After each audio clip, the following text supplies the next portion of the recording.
একটা আর্কিটেকচার আসলে একটা কম্প্রিহেন্সিভ জিনিস আপনার, হ্যাঁ, অসংখ্য জিনিসের সমন্বয় করে সে স্থাপত্য তৈরি হয়। তো আর একটা বড় পার্ট হচ্ছে ডিজাইন, হ্যাঁ, যদিও আসলে পুরো প্রসেসের মধ্যে ডিজাইন আমার ধারণা এটা 10 থেকে 15% অফ দ্য হোল গেম। কিন্তু ওই প্রথম 15% যদি বলে থাকি, ওইটা নিখুঁতভাবে না হলে যা ঘটবে ভবিষ্যতে এই কোনোটাই কিন্তু মানে ফলপ্রসূ হবে না, মানে কাজে আসবে না আমাদের, হ্যাঁ। সুতরাং রাইট ডিজাইনটা কি? তা আমরা যেহেতু ভুটান আর বাংলাদেশের সম্পর্ক নিরূপণের জন্য যাচ্ছি, ডিপ্লোম্যাসি আমরা করব তাদের সাথে, প্রথমে মাথায় আসলো ভুটান আমাদের সবচেয়ে বড় বন্ধু দেশ একটা, কারণ ওরা কিন্তু সবচেয়ে প্রথম আমাদেরকে স্বাধীনতা স্বীকৃতি দিয়েছে, সেটা ভুটানই প্রথম দিয়েছে। যে আমরা দেখি যে প্রায় 30 থেকে 40 মিলিয়ন ইয়ার্স ধরে হিমালয় থেকে যে পানিগুলো আসে, হ্যাঁ, এই অঞ্চলে চায়নাতে একটা পানি যায়, তো আমাদের দিকে যে পানিগুলো আসে তার একটা বিরাট অংশ, সেটা গ্যাঞ্জেস প্লেন আর ব্রহ্মপুত্র প্লেন যেটা আছে, সেই পরিমাণ কিন্তু আমাদের দেশের উপরে যে পরিমাণ জায়গা আছে এখানে পানিটা আসে, সেটা পরিমাণ আমাদের দেশের থেকে 13 গুণ প্রায় বেশি সাইজ, মানে মোর দেন 2 মিলিয়ন স্কোয়ার কিলোমিটার এরিয়া, যেখানে বাংলাদেশের চেয়ে 1.5 লক্ষ চেয়ে একটু কম এরিয়া। তো ওই পানিটা কিন্তু বাংলাদেশের ভিতর দিয়ে ফাইনালি এটা বে অফ বেঙ্গলে গিয়ে শেষ হয়। এই যে সম্পর্ক, এটা কিন্তু আমাদের মিলিয়নস অফ ইয়ার্স ধরে রয়েছে, তো এটাকে সেলিব্রেট করা উচিত।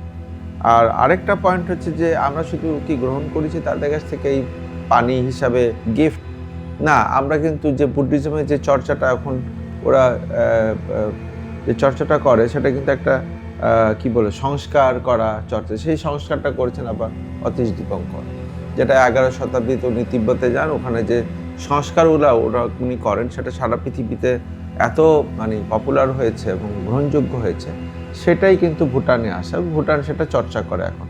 তো ফলে হচ্ছে কি আমরাও তো ওনাদেরকে গিফট দিয়েছি না, এই যে বুদ্ধিজমের ফরম্যাটে যে চমৎকার জিনিসটা তারা চর্চা করে থাকেন। তো ফলে দুই পক্ষের যে আদান প্রদান হয়েছে সেটা আমাদের ডিজাইনে উঠে আসুক, আমরা সেটা চেয়েছি।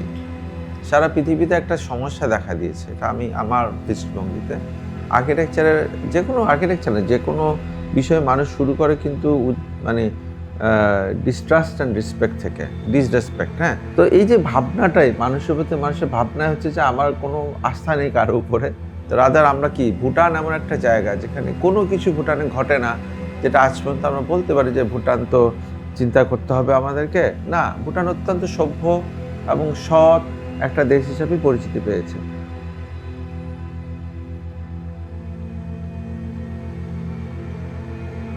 ভুটানের যত মন্দির আছে, যেটা আমরা স্টাডি করেছিলাম, একটা কোর্টইয়ার্ড থাকে, হ্যাঁ, যেটা আমরাও তৈরি করেছি ওখানে। আরেকটা হচ্ছে তোরণ, মানে এন্ট্রেন্স টু দ্য টেম্পল, যে মানে একটা পার্থিব জগৎ থেকে একটা স্বর্গীয় জগতে ঢুকছে। আমি যখন হাঁটতে যাই ওখানে, মানে জমিটা দেখছি, হাঁটছি চারিদিকে, চমৎকার একটা আবহাওয়া। একে তো ভুটানের টেম্পারেচার গরমকালে গিয়ে দাঁড়ায় খুব বেশি হলে 18, 19, 20, কিন্তু শীতকাল কিন্তু খুব ঠান্ডা হয়। আচ্ছা, কিন্তু মজার ব্যাপার আমরা চার্ট স্টাডি করে দেখি যে আমার পৃথিবীতে খুব কম দেশ আছে যাদের এত সূর্যের আলো পায়, মানে হলুদ, যে চার্টের মধ্যে হলুদের পরিমাণ এত বেশি যে এত রোদ পায় তারা, হ্যাঁ। আরেকটা জিনিস দেখলাম যে রাস্তা দিয়ে আমি হাঁটছিলাম, ওটা একটু মোটামুটি পশ্চিম দিক আমাদের জমির, ওখান থেকে কিন্তু রোদ হিমালয় পাহাড়ে পূব দিকে যে পাহাড় আছে হিমালয়ের অংশ সেখানে পড়ে। তো ওই জায়গাটা আস্তে আস্তে নেমে যাচ্ছে, একটু একটু করে নামতে ধুম করে নেমে গিয়ে সে চলে গেল পাহাড়ের কাছে একদম থিম্পুচু রিভার। তো রাস্তা থেকে যখন পাহাড়টা দেখছিলাম আমার মাথায় আসলো, আচ্ছা, এই রাস্তা দিয়ে যখন আর আমরা বিল্ডিং বানিয়ে ফেলবো তখন লোকে হেঁটে যাবে, ওরা তো পাহাড়টা দেখতে পাবে না। যদি আমি একটা দারুণ সুন্দর বিল্ডিং বানিয়ে ফেলি এখানে, তো ওর বিল্ডিংয়ের পিছনে পড়ে যাবে পাহাড়টা। তখন আমার মনে হচ্ছে এটা আনজাস্ট, যাদের জন্য বিল্ডিং করছি, যেই মানুষগুলোর জন্য, যে দেশের জন্য, তারা বঞ্চিত হবে, তাদের চমৎকার পাহাড়ের দৃশ্যটা ওখানে দেখবে না আর তারা। ফলে আমরা যে কাজটা করেছি, আমরা কিন্তু দালানটাকে একটা ব্লক না করে আমি ধাক্কা দিয়ে একটা ব্লক পাবলিক, যেখানে মাল্টিপারপাস হল এবং ওইখানে ক্যাফেটেরিয়া, উপরে কিছুটা খাওয়া দাওয়ার জায়গা, মানে কফি শপ, হ্যাঁ, এবং এক্সিবিশন হল যেটা রেগুলার ইউজ করতে পারে জনসাধারণ, ওইটা একদিকে দিয়ে দিয়েছি, আরেকটুকু ধাক্কা দিয়ে যেটা অফিস বিল্ডিং আছে সেটাকে আমরা আরেক পাশে নিয়ে দিয়েছি। ফলে বিল্ডিংটি স্প্লিট হয়ে গিয়ে মাঝখানে একটা গ্যাপ তৈরি হয়েছে।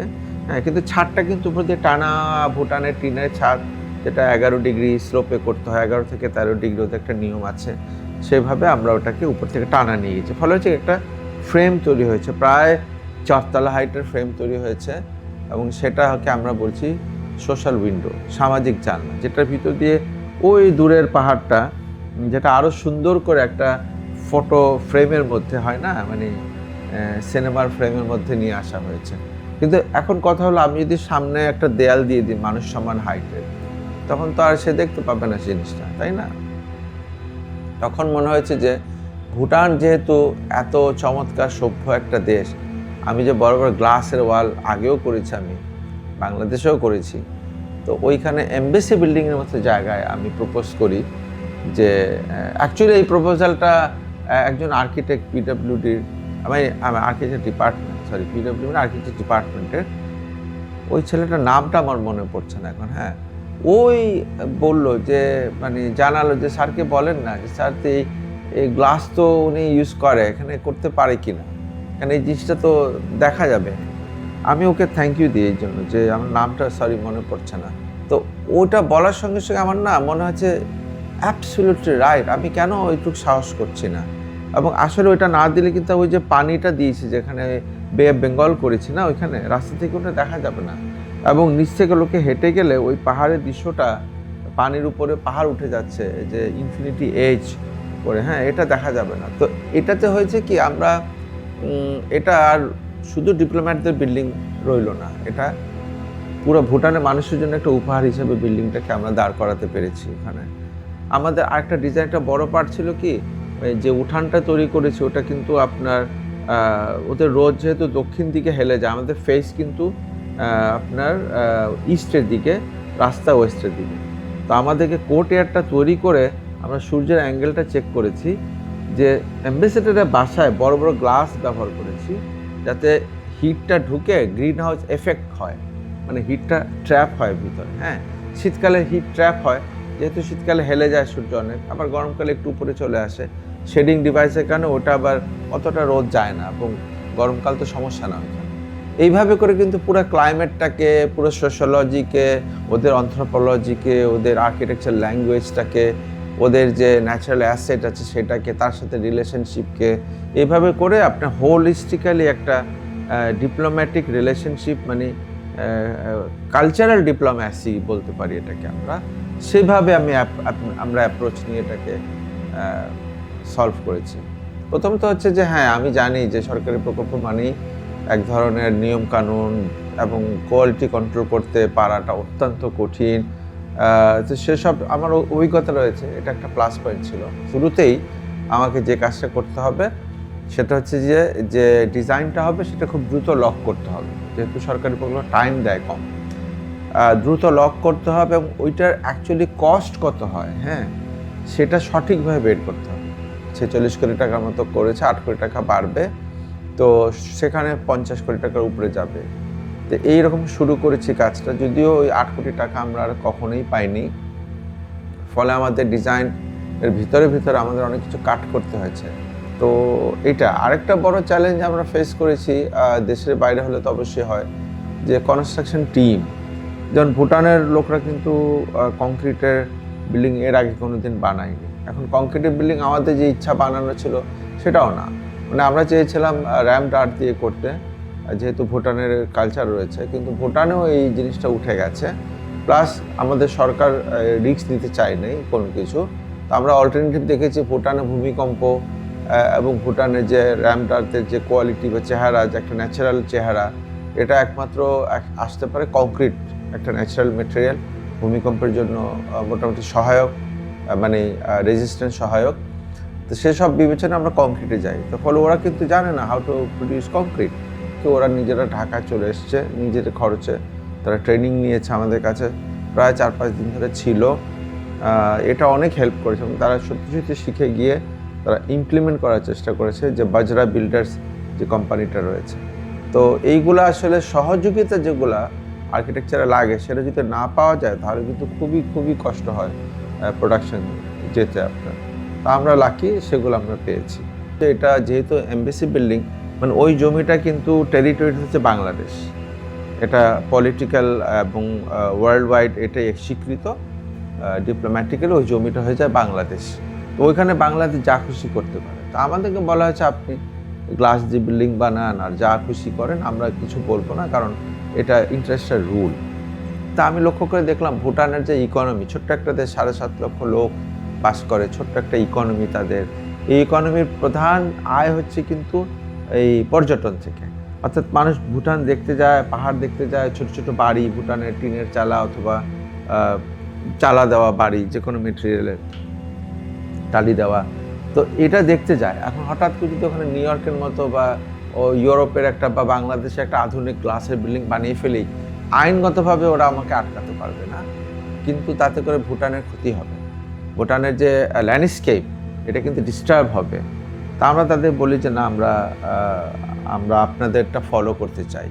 তখন বললো যদি ফলো করতে চান তাহলে আপনাকে কিন্তু ঠিকঠাক ফলো করতে হবে। তো ফলে আমাদের শেখার একটা পালা তো এসছে সামনে, কারণ আমাদের শিখতে হবে, আমরা তো কিছুই জানি না। ভুটানের প্রত্যেকটা কার্ভিংয়ের একটা মিনিং আছে, খারাপ অর্থ ভালো অর্থ চেঞ্জ হতে থাকে যদি ওটাতে ভুল হতে থাকে।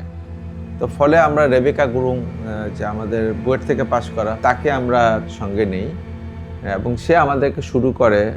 আরেকটা ছিল ইঞ্জিনিয়ারিং টিম, ওরাও আমাদেরকে সহযোগিতা করে to learn what is Bhutanese, architecture language কী। আমাদের জমিতে ওরা বলে দিয়েছে যে you can only build 30%, 70% of the area must be open. এটা ওয়াটার বডি হতে পারে, গ্রিন হতে পারে। তো আমরা কিন্তু সেটাই করেছি। ফলে কার্বন পুরো দেশটাই তারা কিন্তু 30%-এর বেশি কোনোদিন বানাবে না। ওদের যা আছে তারা অঙ্ক করে ফেলেছে। এই যে কেন করেছে, কারণ ওরা ওই যে ভুটানের যে essence, the spirituality, the calmness, তোমার ট্র্যাঙ্কুয়ালিটি, এক ধরনের চমৎকার নিস্তব্ধতা, একটা ওখানে কিন্তু চাকচিক্য নেই, অনেক দামি দামি বিল্ডিং, গ্লাস মেটাল কিচ্ছু নেই। এই যে সরলতা, এটা হচ্ছে দেখি ওদের কিন্তু সবচেয়ে বড় অ্যাচিভমেন্ট। সারা পৃথিবী তাকিয়ে আছে ভুটানের দিকে। ভুটান যেটা অ্যাচিভ করেছে এটা কিন্তু আর কারো পক্ষে বোধহয় সম্ভব হবে কিনা আই ডাউট। তো ওইখানে গিয়ে আমরা কি দিন শেষে এত কথাবার্তা বলে, এত কমপ্লেক্সিটির কথা বলে আমরা কি অ্যাচিভ করলাম? আমাদের টার্গেট ছিল ওইটাই, সরলতা।